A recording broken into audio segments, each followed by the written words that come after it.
eto na. Alam mo, nakilala ko sila kaninang umaga. Aba, papakagagandang mga bata. Talagang very promising. Kaninang umaga? Oo, kanina lang. Oo, nakasalubong ko ang ilan sa kanila. Ipinakilala nakasalubong mo. na. O, nandyan sila kasi sa baba sa Good Morning Kapatid. Abangan nyo po ito mga ito. Very promising. Mga kapatid, ipinakilala na po ang first block ng artist sa ilalim ng Maagang gumising, Starworks. Maagang gumising. Maagang gumising. Dahil ang tinuturo nga daw po sa kanila ni Mr. M, disiplina para maabot ang pangarap. Totoo Amen. yan. Eto na nga po, kahapon, nung naniniwala ka sa advice sa'yo. Amen, totoo yan. Dapat nakikinig ka sa mga taong gusto mong sundan ng yapak. Hindi ba? O ito na nga. Kahapon, nung nanonood ako ng press ko nila, paulit-ulit sa mga bata, maririnig mo ang natutunan daw nila ay disiplina nga. Discipline is important more than talent. Hindi pwedeng talent lang. Dapat may disiplina talaga. So ito na nga po mga kapatid, ipinakilala na ang first block ng artist sa ilalim po ng Starworks na rebranded talent management ng Kapatid Network.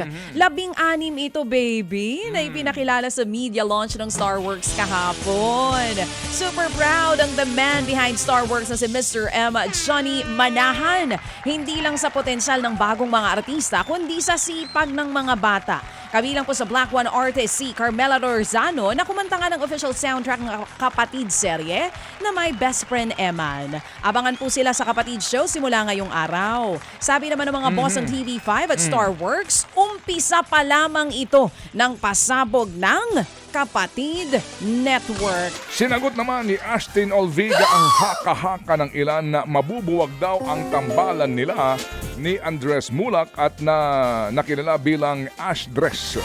Sabi ni Ash, nakatutok daw sila ngayon sa kanilang individual projects. Dagdag pa ng actress-singer, hindi niya raw po inaasahang magkaka-love team dahil sa ang mutya ng Section E kung saan bumida nga silang dalawa. Sa ngayon po gusto raw po ni Ashtin na i-explore ng solo ang kanyang karera sa showbiz para lalo pa siyang gumaling. Magkakaroon po ng solo concert si Ashtin sa August 22 sa isang teatro. Yan naman. Eto na ko na imbierna ha, ang trans woman at content creator na si Aura Briguela sa mga nagpalitrato po sa kanya. Oo nga naman, gets ko siya dito. Nagpa-picture kasi tapos nung ipinost ang caption, Bronny James. Ipinost nga po yan sa Facebook ng isang lalaki, ang kanilang groupie kasama si Aura Briguela.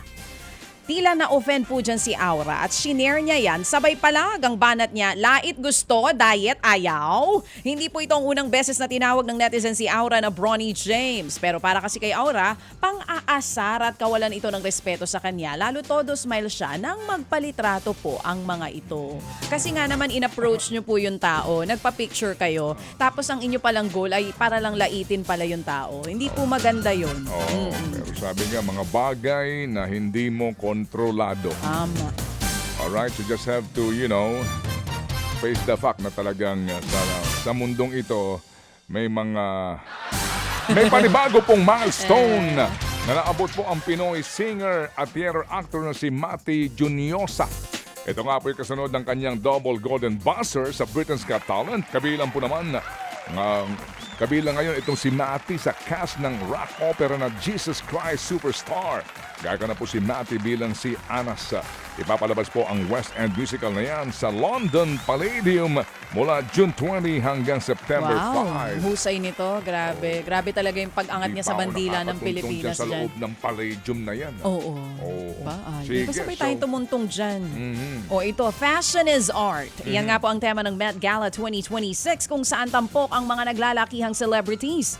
Biggest head turner ang Met comeback ni Beyonce. Oy, sister. Matapos nga po ang isang dekada. Ano itsura? Ang taray naman ni Momshi. O, slaying si Queen Bey sa kanyang... Bagay sa'yo ganyang kasuotan, Chacha. Hintayin mo. Dito. I know. Wait ka lang, Ted Filon. Pag meron na tayong TV5 gala, yun ang isusuot ko. So ito na nga, slaying si Queen Bey sa kanyang skeleton design na silver gown. Nautical witch naman ang atake ni Queen of Pop Madonna. Suot ang 50-inch pirate ship wig. May surprise arrival din ng singer na si Rihanna na nakasuot naman ng 1,000 jewels at beads. Present din sina Blackpink, Rosé, Lisa, Jisoo at Jennie. Lahat po sila, may kanya-kanyang walk sa red carpet at Isa rin po sa mga nandyan yung stars ng Devil Wears Prada, of course. Si Anne Hathaway, ang ganda rin. Nagpaka-Statue of Liberty naman ang American model. Alam mo kung sino yan?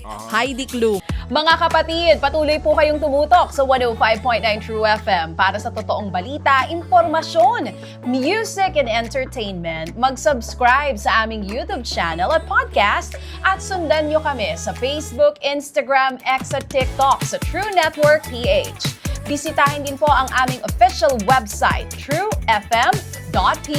At panoorin din kami sa True TV Signal, Channel 19. Kami po ang 105.9 True FM.